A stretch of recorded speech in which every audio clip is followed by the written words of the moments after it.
issue. So I got that cleared up. Thank you all for joining us. Today, we are going to talk about the rise in risk of zero DTE. We are following up on two things. The first one is we did a video, and I could share that video on screen so you don't have to look at me here. We did this video titled "The Risk in Zero DTE." It's gotten incredible feedback. If you haven't had a chance to watch that video, then please do so. I was just going to give you a lot of the background of what we were going to talk about here. I'm going to touch on some of the slides that I mentioned, give some background and some of the flows we're seeing in zero DTE today. And then I'm going to talk about our new HIRO indicator lenses, which allow you to actually monitor this zero DTE flow in real time.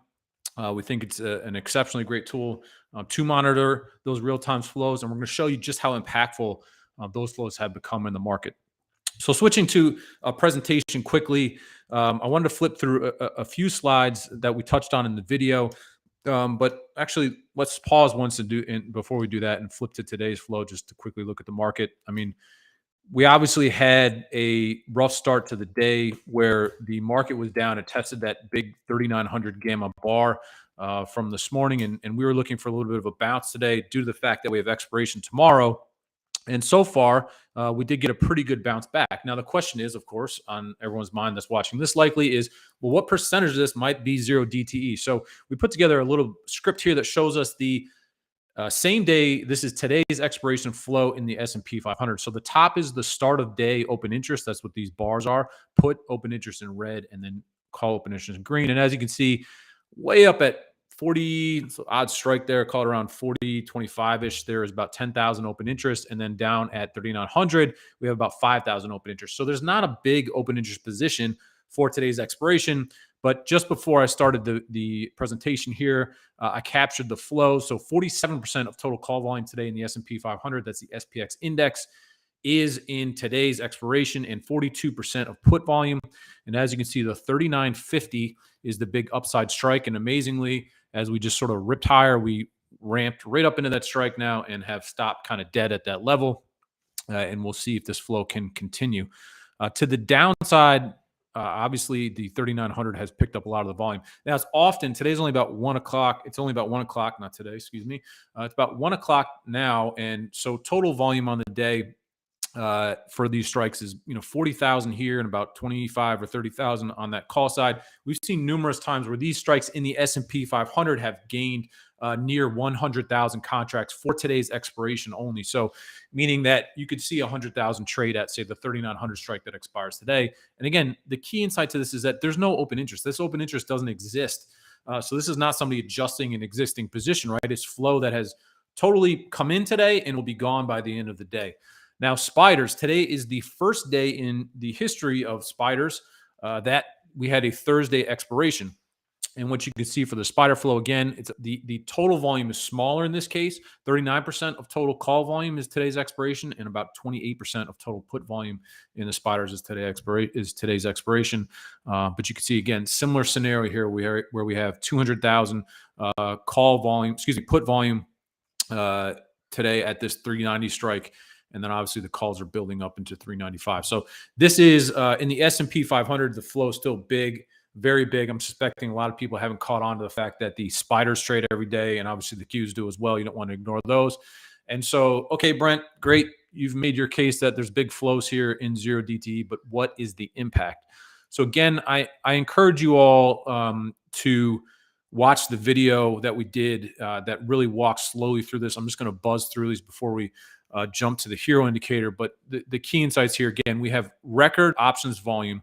Each month seems to be a new record, all-time record in total options volume. This chart is from actually August. I know we just had a situation here last Thursday and Friday, I believe, were the 4th and 5th largest volume days of all time. We did somewhere around 60 million contracts, where the monthly average is typically around, the daily average is usually around 40 million. That's all equities, indices, ETFs. So 60 million is a big deal, especially when it's not an options expiration day. Like we're talking random days here, right? I think on the quarterly expirations, everyone goes, okay, great. Well, that makes sense. We have huge volumes on a quarterly expiration because everybody's got to trade, to reshuffle positions and the like, and you get big block trades. But on a random Thursday or Friday, doesn't really make quite as much sense. 40%, right now in short dated options volume in the S&P. That's from Goldman. We actually calculated this for the Wall Street Journal, that about 50% of overall volume is in meaning in equities and the like, is less than a week. So for all of you are probably aware that while we have daily expirations now in the SPX, SPY, and the Qs, you can still only trade next Friday's expiration for things like Apple and Tesla. So if you look at the volume that's taking place in 5 days or less, expiration is about half of overall equity volume, equity options volume, excuse me, is there. So what we had talked about was, and we were again accused of a little bit of fear mongering here, but we talked about the fact that this short dated volume is the stuff that flash crashes are made of. And we said that because the fact that if you look at options, they're essentially leverage, right? And what you're doing when you're buying calls or selling puts or whatever it may be is you're basically requiring that somebody on the other side, in theory, has to hedge that position. So I can spend a few $1,000s buying some call options, and in theory, someone has on the other side of that trade, if they're a dynamic hedger, has to buy thousands or hundreds of thousands or millions of dollars worth of hedge, right? Depending on what the size of the trade is. So that is what the leverage of that position is. Options, obviously, there's the convexity component. I'm kind of considering that leverage as well, right? So what happens now is we're getting this flow that comes in at the start of the day and it comes out by the end of the day, and it is dominant. It's a dominant percentage of the overall options volume taking place, and overall options volume is exploding. And so this is adding leverage into low liquidity scenario. Now, we actually think, and we make the case again in the video, that the bulk of this flow is actually not retail trading, it's institutions. And it could be, again, dynamic hedgers, market makers, vol traders, et cetera, that are actually using these options positions to offset risk. So instead of buying futures, maybe you buy some calls, right, that expire at the end of the day.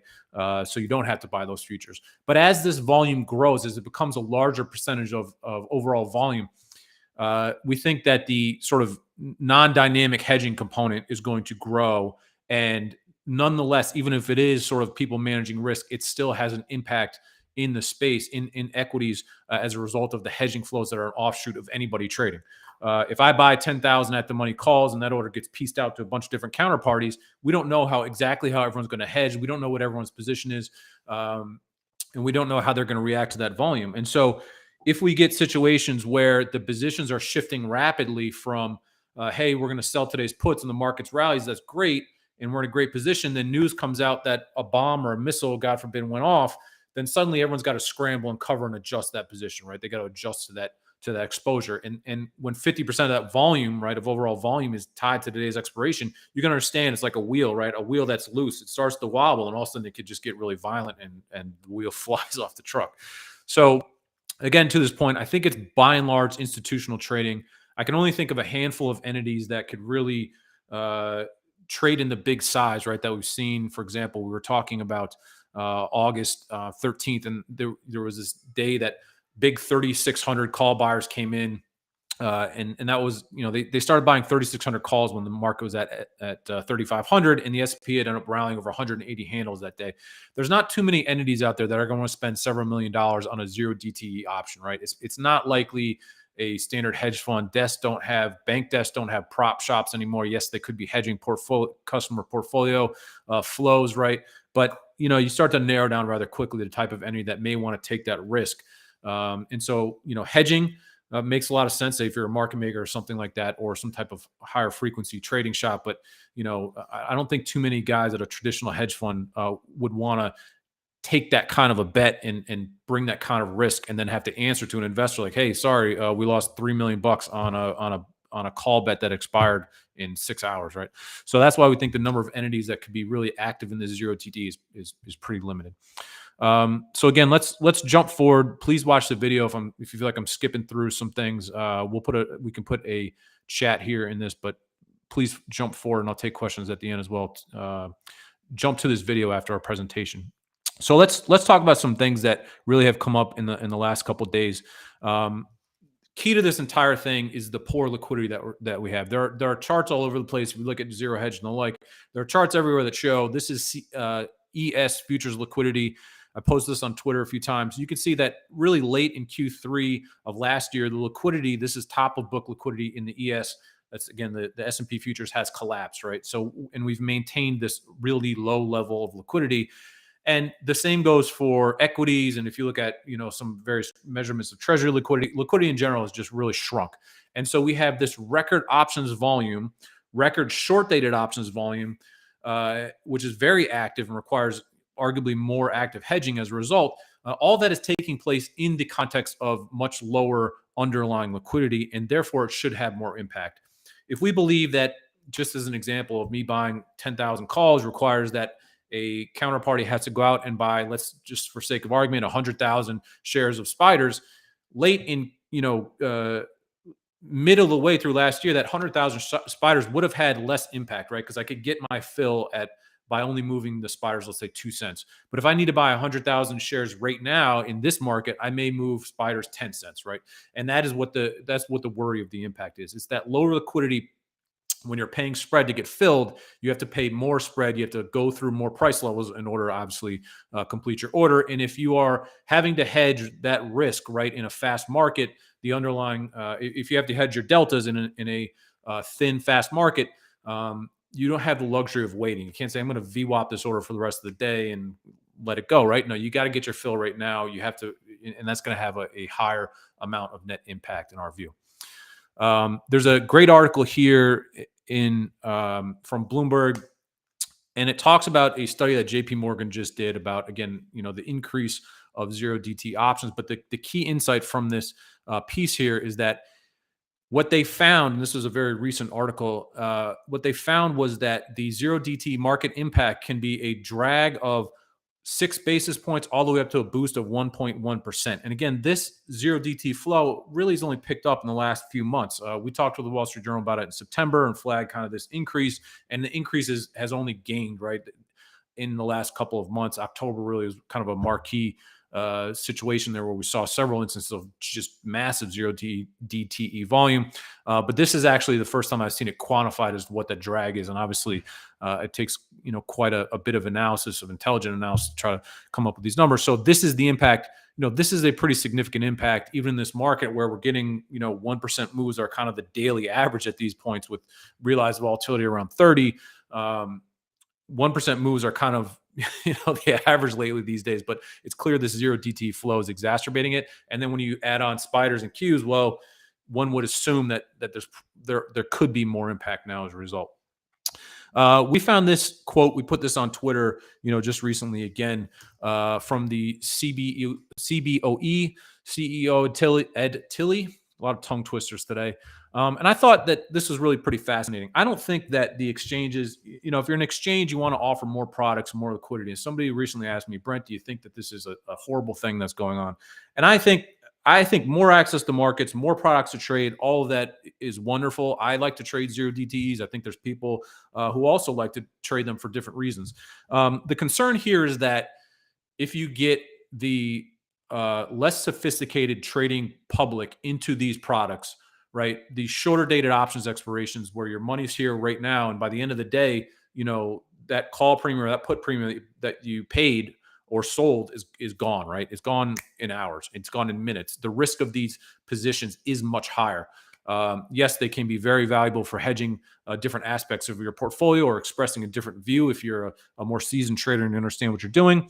But the issue is, again, just right off the bat for the retail type trading public in these short dated, same dated expirations, obviously the risk needs to stay as much higher. And the second thing is it adds instability to the market. And I don't think that when the exchanges, roll out these new products to say, hey, let's try to make the market, fall off the tracks.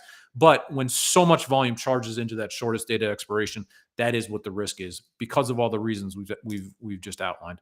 But what I thought was fascinating about his comments here is one, they cited the gain in trading volumes, right, as a reason that they had some pretty solid earnings reports, and they continue to make this remark that it reshaped trading behavior, which I thought was an interesting way to put the remarks of adding these short dated options. I'll just leave that comment there. And then the other thing that was very interesting is they say the 0 days to expiration contracts have become the fastest growing segment.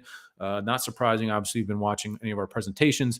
And they say here that the volume in 0 days to expirations has increased to an ADV of 1.2 million contracts in September, which is 44% of overall options volume. So that overall SPX options volume. So that's them quantifying it there. It's really rather remarkable. So let's tick forward. This chart today was making the rounds, and um, it shows record put call ratio. This is the SIBO equity put call ratio. And I need to be honest, I'm not sure if this only measures equities or if it also includes ETFs. So apologies if I get this slightly wrong. But the thing that catches my eye here is that it wasn't too long ago that this indicator was record puts, and then it bounces back to record calls, and then it goes all the way up to record puts again today. Excuse me. And what I note here, and this is sort of an anecdotal piece of evidence, I need to sort of study this metric here, but the volatility of this indicator, right, seems to be extremely high. In other words, one day record puts all the way back down to, relative lows in the indicator and then back up, right? So the oscillation of this indicator seems to be much higher. And some people, I think, are taking this as a signal that there is big demand for deep out of the money put positions, that everyone thinks that the world's going to fall apart. And if we've talked about this at length, if you look at skew indexes, if you look at VVIX, if you look at the SDEX from nations, if you look at the taildex from nations, all of these different metrics, and we have a risk reversal indicator on our site, they all suggest that traders are by and large selling puts when they can. And we've made the case that if you want to get long this market, selling puts or selling put spreads is actually a pretty good way to get long, because you're short vol as the market and long delta, right? So this indicator oscillating like this is arguably and likely more a function of the short dated options flow that's here today, gone by the end of the day, as opposed to like, hey, in 2020, when everyone thought that COVID, was about to crush the world, and it certainly was, and everyone was scared out of their absolute minds. This indicator, the put call indicator back then said something arguably completely different than it says today. And one of the other points I want to drive home here is that the last time we saw this unique surge in markets, and it led to a different market structure, was during meme mania, right? When we launched SpotGamma in January of 2020, I spent all of my days explaining to people how options could impact the market and trying to convince them that this options flow had a material impact in markets. Meme mania hits in January of 2021, and suddenly everybody, with the gamma squeezes and everything else, suddenly, the normal investing public, so to speak, started to just understand, right? Okay, options have this huge impact. We all understand that. We're all on the same train now, so what is the impact, right? And you notice the kind of low here in the put call ratio in January of 2020 that corresponded with GameStop going crazy and AMC going crazy and all these other stocks going crazy. And what was that flow? That flow was a concentration in short dated options, right, in these more speculative equity positions. And that is what is so fascinating to me, is that ended up with a scenario where we had unbelievable volatility in a very short amount of time. I think it broke the paradigm, that flow broke the paradigm that a lot of people thought was possible, right? Nobody thought the stocks could, have compound gains of 100% a day, for any short amount of time. And it led to congressional hearings and the White House talking about GameStop and dozens of movies and everything like that, right? So we flag these things, and we say it presents some challenges for the market microstructure, or market structure, I guess I'd call it, because of events like this, right? It builds and it can break things. And right now, you see these oscillations of put call ratios going crazy, and you see the concentration of very short dated volumes, and then we're going to add more short dated expirations on top of this. So you can see why, when we sit here and say, okay, on a daily basis, it has an impact, right? Just as Chang from Mr. Chang, excuse me, says from JP Morgan, look, there is a quantifiable impact according to them.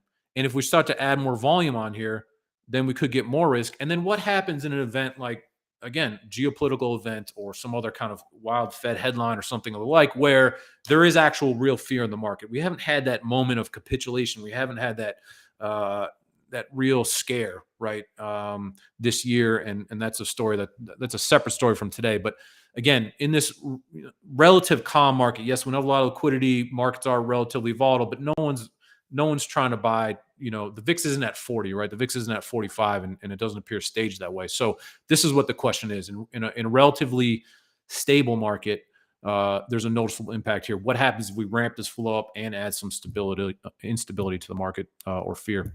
And so the last thing I wanted to note here in regards to this chart, I apologize that this is so small. But what I did is I quickly here before the presentation, and so I need to add an asterisk here that I have to go back and verify, these individual tables because I literally just calculated these before the presentation. This sums the volume for the last week. These are the top volume indices, ETFs, equities, et cetera, from the past week. This is the percentage of zero DTE volume. So in this case, zero DTE is 5 days or less, obviously, because most equities only have a Friday expiration. And what you can see here is that number one, the spiders is 20% of overall total volume. And then you add on the Qs and SPX. So the bulk of daily trading volumes is tied to the index ETF products. And then there's a handful of other stocks. And you can see very quickly outside of the top, say, 10-ish, the volume really drops sharply, right? So we have a very concentrated market in terms of where the bulk of options positions are trading. And as you can see, if you just look through this list, look at the percentage of zero DTE or less than 5 days to expiration in these top products. Most of them, 50% or greater of the volume is taking place at a maximum of 5 days to expiration. And so again, when you look back at this put call ratio and you say, oh man, this must mean people are looking for the sky to fall. Well, no, because look, most of the volume is in less than 5 days of expiration. And then look at the percentage of open interest that's tied to 5 days of expiration or less. At most 25%. But if you look at most individual stocks, 15% for Apple, AMD, right? 20%, which is one of the larger ones here. But most of them only have, of the actual single stocks, Tesla, for example, 13%. So all this volume is taking place. It's speculative flow trying to gain alpha from trading, not from an investing perspective. So this is not a investor driven event at all. This is simply a matter of speculative trading, right? At the best. And if it's hedging flow, then it's fine. Then maybe it's hedging flow. But whatever it is, it's here today, and again, it's gone by the end of the day. So with that, I'll have you take some questions on there. But I wanted to pause here now that you guys have had a chance to digest why we think this is also important. And I want to turn to our new feature in the HIRO indicator. And so what you are looking at here is the real-time price of the S&P 500. And the blue line is actually showing just the options hedging flows that we believe are tied to this next expiration impact. And the reason I started with this chart up here is because obviously around noon, when the market finally rallied, we've seen this zero DTE flow now start to turn bearish, which I think is quite interesting. What you can notice here is that the flow was relatively flat for the bulk of the day, and then when we got to the lows around 3,900 in the S&P, you could see that this zero DTE flow picked up very sharply, right? And so you had this consistent positive delta flow that came to the market, and here we go, the market ramps up to the high, and then as we got into the 3940 area, this flow has actually turned south, and it is turning south rather sharply. So I always like to bring these charts up in real time because this indicates to us that your traders are starting to sell their zero DTE options, close those positions out, or they're starting to bet that the market may turn south. Now, what we can do is we can also add the lens that shows all trades that are available. And as you can see here, the purple line is showing every single expiration, the hedging flow tied to every single expiration, and then the blue line is just today's expiration. So there are moments in time, obviously, where the same day flow picks up as a larger percentage, obviously, of overall flow. But what you can clearly see here is that there were some longer dated call buying and put selling. But what we are seeing in the last minutes here is these deltas are starting to turn pretty far south at the moment. And with that, we would expect the market, which is right around 3950. We're looking for that probably a short-term top here as we move forward. So the other filter or the other thing that we added in here is a retail filter. And what is interesting about that is not as quite as prolific in the SPX index options, but what we have a custom indicator that shows flow that is only generated by retail traders. So there's some proprietary logic in there, and that's very interesting when you're looking at more on the individual or single stock side, like a GameStop, and you'll be able to look at that 0DT flow. Obviously, or the flow that has only less than 5 days to expiration, and then you can also see what is retail actually doing in these names. And so when you get a retail charge, particularly in short dated options, you can assume that is more speculative order flow coming in, and it allows you to interact with that flow in a much different way, right? Do you want to fade that move? Do you want to sell some of that vol if the vol is building up? These extra lenses and filters really give you the ability to dig in and see exactly what is causing market movement. And to be clear, we don't think that all market movement is driven by options. And I want to make that clear. But what our goal here at SpotGamma is to do is we're here to show you when options we think are driving the market. Because if you believe that options are one of the key forces in the moment when there are certain moves taking place, then you can choose to possibly interact or adjust to that flow in a different way, right? If you know that GameStop is being driven by tons of retail call buyers, then great. I can choose to fade that move or sell vol or get long with that position, whatever it may be. I can do that in a different way than if we're all searching around trying to understand what is driving a stock. I think one of the most unsettling feelings as a trader is when the market is moving sharply and you don't know why, and you're scrambling to find a headline, or you're looking for a cause and you don't know what's going on, because you don't want to be in the wrong side of something big, right? If the market starts to drop because unfortunately some war has now really escalated, you don't want to be necessarily buying that dip, right? But if someone just bought a bunch of puts and that's why the market dropped, well, then you're much more comfortable possibly buying that drop. So again, what the indicator here is showing, if I focus in on the 0DTE stuff, you can see it's very clear that as we hit this 394-ish area, that 0DT flow is picking up to the downside, and this is not bode well for the rally to extend here, particularly as we hit this larger resistance.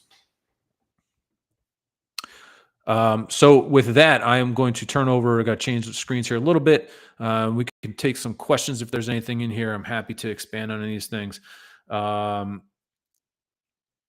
Scroll up a little bit higher here. 0DT will not become OI because it expires at the end of the day. This is what Sarmad says. And this is really a key point here. None of this ever translates to open interest. So if it's hedging flow, it's hedging flow because of the fact, if you're going to use it as a hedge, you know that the hedge is going away by the end of the day, right? And so that is the key point here, is that if you're trying to manage risk at a longer position, or you're trying to protect your book, right, from a larger decline, say in December, you're obviously not going to use the 0 days to expiration position. It just doesn't make any sense. And so the fact that the volume doesn't ever really seem to translate, the 0DTE volume never seems to translate to open interest, tells us that it's day trading, right? And whether it's hedging flow that's there for the day and gone at the end of the day, or speculative longs, or we've talked about the idea of weaponized gamma. Weaponized gamma was a term that we coined and became kind of a Main Street term back in August of 2020 with the SoftBank saga, and they were accused of sort of trying to move the market with these big tech call positions. And the idea is that if I'm a big enough entity and I know that I can force other entities to hedge by putting on a big enough position, if I suddenly right now come in and buy 100,000 puts that expire in 2 hours, right? What kind of impact could that have on the market? I think you can start to measure that, and that could be weaponized flow if the only reason that you are doing it, right, is to cause another counterparty to say I have to short futures or to react to that flow, right? And that's the idea of the weaponized gamma position, and sort of the impact of the fact that yes, you could be using this to make a directional play or to hedge. The more sort of nefarious, quote unquote, type angle would be, hey, let's try to really force the market to do something here. Podcast, nice call in the founder's note. Thank you very much. For those of you who are new to SpotGamma, we write daily analysis. We put a lot of stuff on Twitter every day. We put charts and things like that. Every morning we write a note, and we express exactly what we think is going to happen in the market. For better or for worse, we'll say if we think there's a volatility or a directional edge or support and resistance lines, and we flesh all that out very clearly every morning. We don't share a lot of that stuff on Twitter because there are members that obviously want to see that information. If we share every single thing on Twitter, well, then why be a member, right? So we try to keep a lot of those key insights for the subscribers. Any insight between 0TE explosion and the VIX being stubbornly low? I mean, a lot of people will say, hey, let's look at the it's very hard to use the VIX to analyze any of the 0TT stuff, because the VIX is looking at all S&P options that are 30 days to expiration and in. And so, yes, there's more volume taking place in these shorter dated expirations, but the vols in those shorter dated expirations are so wonky because, one, there's so much volatility, but the timed expiration is so condensed. And so I don't think you really can get a whole lot of material correlation there between that 0DT and the VIX itself. Some people say, hey, let's look at the VIX 9-day.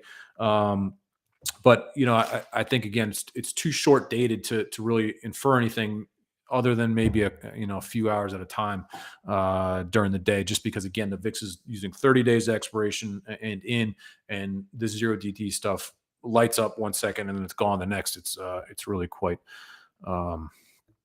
jumpy. A lot of questions about the CPCE from our buddy Paul and are impossible. I have not looked at the put right index recently. I guess I'll have to do that, pretty soon. Thomas Thornton, hello, thank you. Appreciate all of your comments. Thomas writes a great hedge fund research letter. You can follow him on just look up Thomas Thornton on Twitter. Really appreciate that. At the pivots in the market, QQQ traders are buying at the money. At the pivots in the market, are traders buying at the money or out of the money options with their directional views in the 0DTE? Well, that's one of the interesting things that you bring up about these 0DTE options in this environment is that, the options in theory are giving you a price distribution, right? There's an implied price distribution of how much option traders think the market's going to move on a daily basis. And what's interesting to me about the 0DTE flow right now is that because there's that reflexive feedback loop to it, the amount that the market can move now is larger than I think in a normal stable market. 1% moves kind of are the normal right now. And if we flash back to the situation really in October 13th, where if you buy enough 0DTE options, right, you can possibly move price enough, right, more than the distribution applies. And so that's the idea with the weaponized game, is say, look, based on the current options pricing, people are thinking, let's say there's 50 bips of movement left in the S&P for today at most. But if I go out and I buy 10,000 of these 3,600 calls right now, or in our case, 3,950 calls right now, I have to draw hedging flows out, which in theory means that these calls are worth more because someone has to hedge and move the market, right? So if I have a good model for that and I have an understanding of the weaponized impact of my gamma, so to speak, again, this is kind of a more extreme scenario, but if I think that I can get 1%, right, as the JP Morgan analyst indicated, 1% movement, right, because of hedging flows associated with this trade I'm about to do, then is a 0DT call option worth more to me because I know I can draw more market movement, right? I can create that market movement. This is a kind of a rough example, and hopefully you'll follow my thread here. But that's the point: is that if you can move the price distribution with the hedging impact, it's more. These cheap calls are maybe more valuable to you because you know the impact that you can have in the market. JK asks if the HIRO indicator is for stocks and ETFs. It works great, obviously, for single stocks and ETFs. We happen to be looking at the spiders here, and I'm leaving that screen up because this is very interesting to me to see. The 0DT flow, again, is really dragging down. We happen to be looking at the Qs here. So the market has really hit this level, and that 0DT flow is clearly showing that things look like they're about to drift off or be capped here in the market. Someone asked here if we are looking at the gamma associated. We absolutely are looking at the gamma association, and we are constantly rolling out new filters, more additive signals to the market. We have a bunch of statistics that are coming around along all these indicators. There's been several indicators that we've tried that just didn't seem to have a measurable impact. And so with those, you don't see those. So we are really working on building, apologies for that. We're really working on building data-backed, obviously, analytics here. I think that's important, and everyone needs to watch that. And to this point, we see a lot of people who are measuring the impact of flows with premiums. I personally don't really understand that. The premium is going to be skewed by whether people are trading today's options versus 6 months out. And so if someone buys a call that expires in a year, they're going to be paying obviously a lot more premium for that, right? And it's going to have much lower relative impact than someone who arguably buys a whole bunch of calls that expire today. So again, you got to be careful of exactly what metrics you're looking at and understanding what the relative um, uh, flows are. Someone asked, they're not seeing the retail and next expiration. So again, thank you for that question, Brett of the Armor Report. So the way that you toggle this is you hit this little toolbar here, and then you can choose to look at all lenses, just the retail flow, etc. And you can see all that kind of come in here. Someone wants to take a look at the SPX. We could definitely toggle back to the SPX.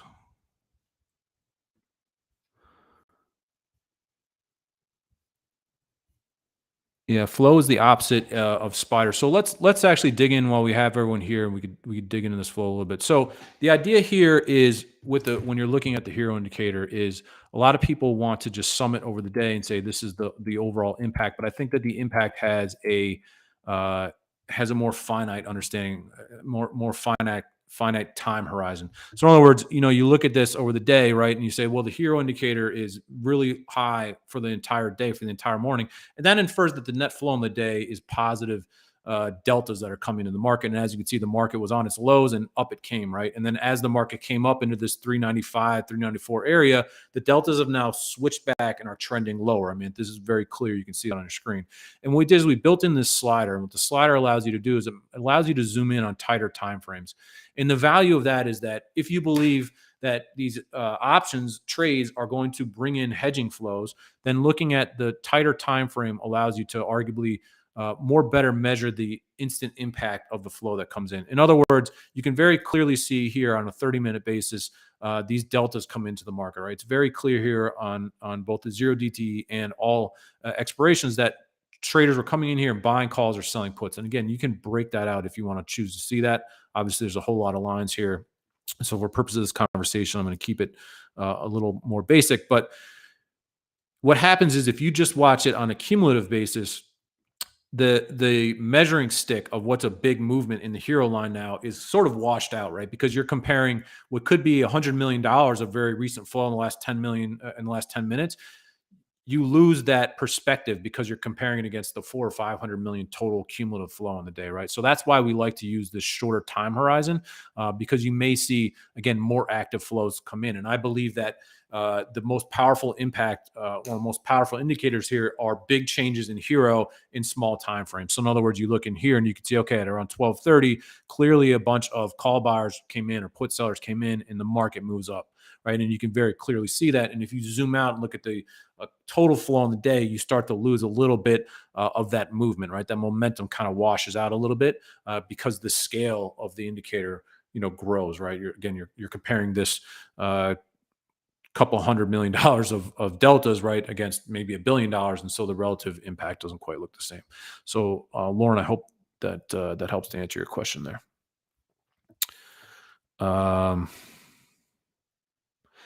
Yeah, so Scott, wonderful futures trader. Yes, we explain the retail line in the 0DT indicator. So what the retail line does is we have some proprietary logic that looks at all the options trades and figures out whether this trade is likely from a retail trader or not. And there's some key fingerprints left by retail trading, and that is what you're seeing. So when you're looking at something like the spiders, obviously the retail flow is going to be quite a bit smaller relative to all flow. And if you were to look at something like AMC or one of the more speculative kind of Wall Street Bets favorites, I'm not sure. I think Wall Street Bets is still around. Probably going to catch a lot of hate mail for that one. But as you can see, it's much more active, right, Scott? And so you can see here the retail public is much more active in these names. And so that indicator gives you a bunch more information in this case. And certainly during, meme mania, this probably would have been going crazy. The retail flow is a little bit less tracked and followed right now, but, everything comes in waves. And so we suspect that at some point, the retail flow come back in. Certainly over the last week or two, where we had 10% rallies in AMC and Nvidia and AMD and all these kind of more popular retail names. This retail indicator is really firing off in a different way than it is today. So we want to have these indicators here and ready so that when the flow moves to a predominant category like retail or zero DT or whatever it may be, that you can quickly flip that indicator and get more granularity, excuse me, into what is happening. Scrolling down through some of these questions, I know we're coming up on the top of the hour. I appreciate everybody coming in. The response has been overwhelming. David Blake, one of our good friends here too. A lot of these people that are great friends and partners of ours and members of SpotGamma are futures traders, and they only trade futures. They don't trade options at all, but they are using this information and this data to overlay onto their existing trading strategies and add a lot of value. And so we find it very exciting that a lot of these guys, like Scott and David Blake, are finding a lot of success there.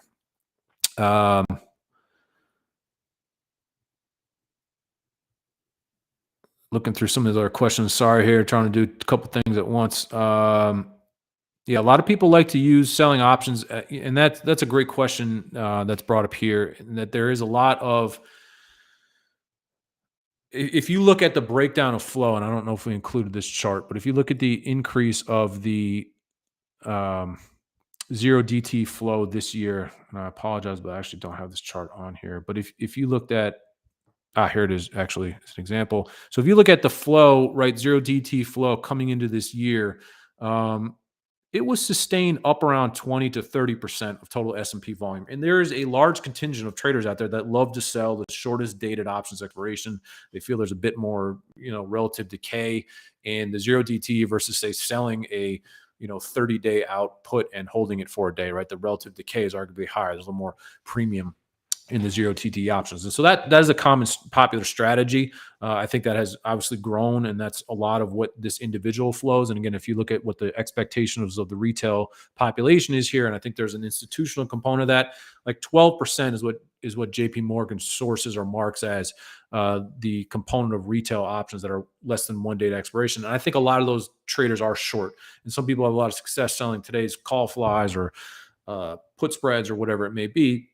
And, I don't know that percentage of the population is really growing that much. Again, I think most of this retail flow, or excuse me, most of the zero DT flow is institutional driven and not necessarily day traders selling these positions.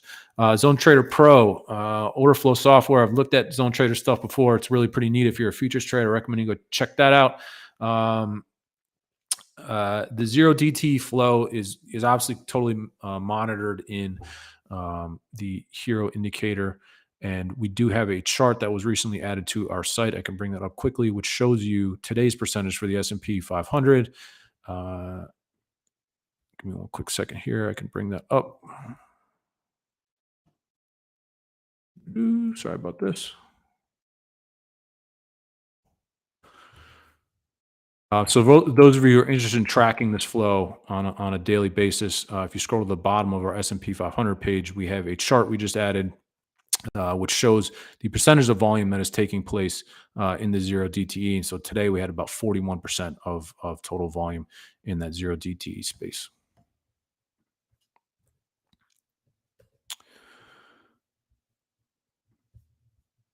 So here, how often do we see situations where price ignores options flow? That's a really great question. So that is one of the other, I think, perils of watching this particular indicator is that you tend to watch the lines on the chart, right, and assume that there's always something happening, and there is always options flow, but that the flow is always impactful. And so it is a little bit of an art to reading this and understanding what is sizable flow. Certainly in the S&P, it's got to be over kind of $100 million, but obviously in a smaller cap stock, that flow could be less. So one of the indicators that we're going to be adding in the near term is alerts and notifications of when we see big flow coming in. That's all going to be statistically driven, and so we're just cleaning up those studies, and then we will be having or adding alerts that tell you, "Hey, wake up! Something significant is happening." We don't want people trading off of information that's just not material or impactful to the market, and so it does take a little bit just to learn how to read these and understand when big flow is coming in. We love to see big options flow or big HIRO movement at our key options levels, and so if you note on the HIRO indicator itself, for most stocks, we will include our levels that are based on open interest. And so, like if you look in the spiders this morning, you can very clearly see we had this 390 level as a key support line. S&P trades down to that. The flow turns or changes right uh, as we hit that level. Positive deltas come into the market, and we got a change in flow and a change in reaction. If I zoom out on that, you get a better feeling for that overall flow. You can see that really as we're trading along the lows, the positive deltas continued, right? That's call buying and put selling. And then finally, as we have rallied up into the 3950 area, that flow has definitely changed to be net selling now on the day, given that kind of 1% rally that we've had so far. Ba, ba, ba. When the put line is going down, right? So good point here, David. If the line is going down, that is driven by negative delta flow, that is put buying and or call selling. And if the indicator is going up, that is positive delta flow, which is call buying or put selling. So that is what the difference is. Again, negative deltas come from put buying, call selling. Positive deltas come from put selling, call buying. Yeah, so Jerry, we recommend, Jerry asked if the SPX is correlated to ES. We recommend, generally, we actually watch the spiders because we think there's more electronic flow in the market. So the spider flow has a little bit more impact, and notionally, actually, you oftentimes see larger SPY flows than SPX. So we generally recommend watching the spider flow as a result. And apologies, everyone, if I didn't get to your questions. Please send any questions to info@spotgamma.com or hit us up at SpotGamma on Twitter. It's really an overwhelming response here in the chat, so thank you all very much. Trader McStoctor asks, is the Peng Cheng JP Morgan study is a published study? I have not seen the published study. If you, I can grab you know what I'll do? When we're off here, I will put on Twitter, I'll put a link to that article.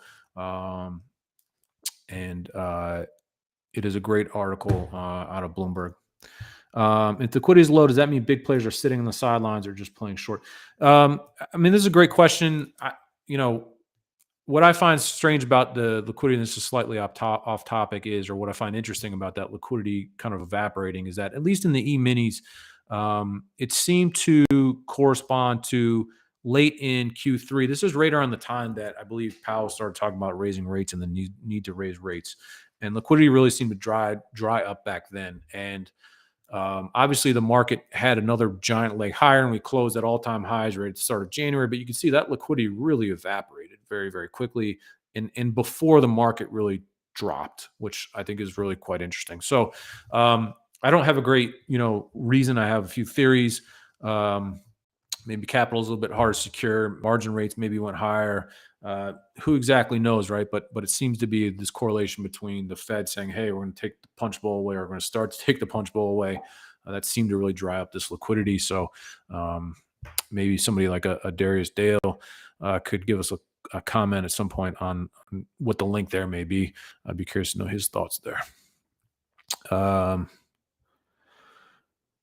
So J Trading suggests here that Interactive Brokers has a new 3% daily interest will impact 0 DTE options. I don't know why that would impact the daily interest. I mean, I think from an overall perspective, and I'm not going to wade into the macro here, I think the higher interest rates go, equities are supposed to do well in a rising rate environment. But I think in this case, if you can lock in really high interest rates, then you're probably not as enthused to own equities of more speculative nature. I'll put it that way. So I'm not sure what the impact there, but I did put this up in case someone wants 3.3% daily interest. Go to IB and maybe grab that. So, all right. With that, I think we are getting a little bit closer to the end of the hour here. And so I want to thank everybody for your time. Most importantly, I want to state that if you are interested in trying out the SpotGamma Zero DTE filter or any of our other tools, if you head over to spotgamma.com, we have some Black Friday specials coming up. Please head over to spotgamma.com, hit subscribe now. HIRO is part of the Alpha membership, so you get a free 7-day trial. Try it out. You don't pay anything, cancel within 7 days, and you're good to go. I also want to note that we are going, in addition to the SpotGamma Academy, we have coming up the SpotGamma Boot Camp. It's the first ever boot camp that we've done. It features not only myself, but our good friend Imran Laka. Imran actually has a whole course that he gives to banks. So he goes and trains the new recruits at places like Bank of America. He gives them sort of the soup to nuts on derivatives and what options are, and then all the way up to more advanced ideas like dynamic hedging. So he'll be there. I will be there. Our partners at the NASDAQ, Zingaroo, which is an amazing options trading platform for the retail public, and of course TrendSpider, can't forget them. They have an incredible charting platform, so they will all be part of it. Please try this out or join us on December 2nd. We would love to have you. I'd love to see you there, and hopefully we can have some more conversations. So with that, if you have any questions, please visit us again on Twitter at SpotGamma, or send us emails, info@spotgamma.com. Again, thank you all for the response to this zero DT information. It's really been an overwhelming response, and I am super appreciative of it. So have a